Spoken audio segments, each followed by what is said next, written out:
सावधान वर्तमान बाचस्पति महाशय गृह को प्रवेश करते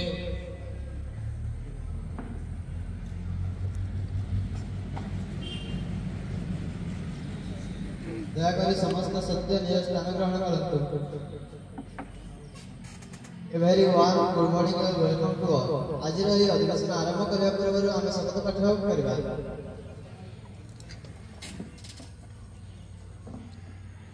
आम समस्त संविधान सदस्यगण भगवान को साक्षी रखी शपथ नहीं अच्छे जे आमे हमर दायित्व को सुचारू रूपे पालन करिबो एवं आमे भारत को दुर्नीति मुक्त और प्रगतिशील राष्ट्र रूपे गढ़ी करिबो। एबे आपण माने आपन स्थान ग्रहण करंतु। आज प्रसंग होची बालिका शिक्षा समस्या उपरे रहिছে। विरोधी दल निजर आपण को अनुमति जगरा निजर प्रश्न उपस्थापन करंतु।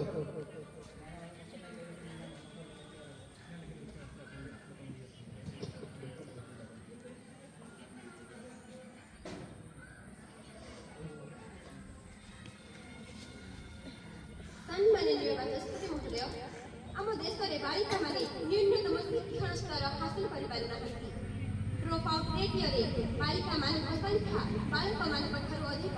एहिपरि भावे से माने मौलिक शिक्षार वंचित होछन्ती। बालिका मानक गुणात्मक शिक्षार विकास पाई सरकार की पदक्षेप नेछन्ती। मोर प्रश्न को शिक्षा मंत्री उत्तर देवा मोर विनोदन रहिला। शिक्षा मंत्री को अनुमति रहला सेवा ताकर उत्तर उपस्थापन करंतु। सम्माननीय बाचस्पति महोदय, सरकार आगे कौन सी प्रकार पदक्षेप नहीं नथिले, किंतु आमर सरकार एप्रति संवेदनशील हेलेनी। से माने बालिका मानकर गुणात्मक शिक्षा पाई समाज रे लिंगगत समानता आनिबा नितांत आवश्यक, जो द्वारा समाज रे उभय बालक सहित बालिका मानकर शिक्षार गुणात्मक विकास संभवपर होई पारिबो। तेणु आमे विभिन्न प्रकार पदक्षेप नेयछु, जेमिति बालक और बालिका मानक मध्यरे समानता आनिबा पाई शिक्षक शिक्षयित्री को बर्णाली कार्यक्रम प्रशिक्षण दिया जाउछि। यह व्यतीत बालिका मानक गुणात्मक शिक्षा को सुनिश्चित करबा पाई केजीबीएस एसटी गर्ल्स ओएफबी हॉस्टल रे बालिका मानक स्वतंत्र स्कॉलरशिप आदिर व्यवस्था करा जाइछि। यह व्यतीत बेटी पढ़ाओ बेटी बचाओ योजना माध्यम बालिका मानक उपरे गुरुत्व दिया जिबा संगे संगे सेमानक गुणात्मक शिक्षा उपरे प्राधान्य दिया जाउछि तथा बालिका मानक आर्थिक सहायता पाई सुकन्या समृद्धि योजना कार्यकारी करा जाइछि, जहां भविष्य रे तांकु आर्थिक सहायता जगाई देई पाइबो। अतएव एई सब योजना लिंगगत समानुपात आनिबारे सहायक होबो। विरोधी दल को कहला जे ताकर जदि अन्य कोनोसी प्रश्न अछि तेबे ताहा उपस्थापन करंतु।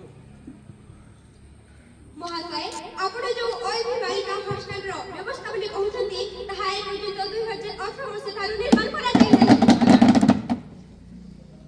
ओएबी अछि किंतु हॉस्टल नहीं, जो द्वारा दूर दूरांतर ग्रामीण मेधावी छात्र माने दिव्य धाया भाबे घर स्कूल को जिबा आसबा करछंती। ओएबी गर्ल्स हॉस्टल वर्तमान पर्यंत गोटे प्रहसन। यह व्यतीत भित्तिभूमि अभाव रही। हॉस्टल पर्याय परिमाण में कोठरी नथिबारु अंतेवासिनी माने अनेक असुविधार सम्मुखीन होछंती। ए पर्यंत सरकार की पदक्षेप नेछंती बालिका मानकर शिक्षा क्षेत्र रे? मोर विरोधी बंधु कहवा प्रश्न को जानि बहुत खुशी हेली। मु एही समस्या प्रति निज अवगत होइछि। हमर सरकार एथि प्रति संवेदनशील अछंती एवं से विचाराधीन भाबरे कार्य करूछंती, जो द्वारा केतेक स्थान रे से विभिन्न प्रकार कार्यानुष्ठान लगेई एबे बालिका हॉस्टल निर्माण करूछंती एवं यह 70% कार्यकारी होई सारिलानी। तेणु आमे यहाकू बहुत शीघ्र हस्तांतर करबा जाउछु। बाचस्पति महोदय, बालिका तथा नारी माने वर्तमान कौन स्थान में सुरक्षित नहांती। तेणु शिक्षा क्षेत्र में और समाज क्षेत्र में सेमानकर सुरक्षा पाई की पदक्षेप निया जायछि। स्वास्थ्यगत और समस्या जोगु बालिका मानकर शिक्षा बाधा प्राप्त होछि। ए विषय रे सरकार का मतामत कोन दया करी कहिबे। शिक्षा मंत्री ताकर उत्तर उपस्थापन करंतु।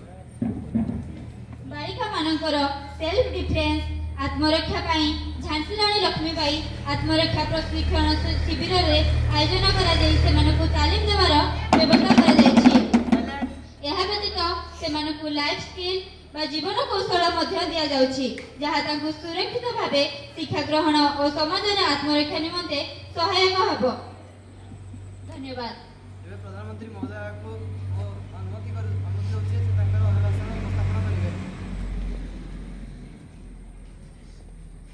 सम्माननीय बाचस्पति महोदय, आम सरकार आसिला दिन ठारू बालिका शिक्षार गुणात्मक विकास को प्राथमिकता देउछु।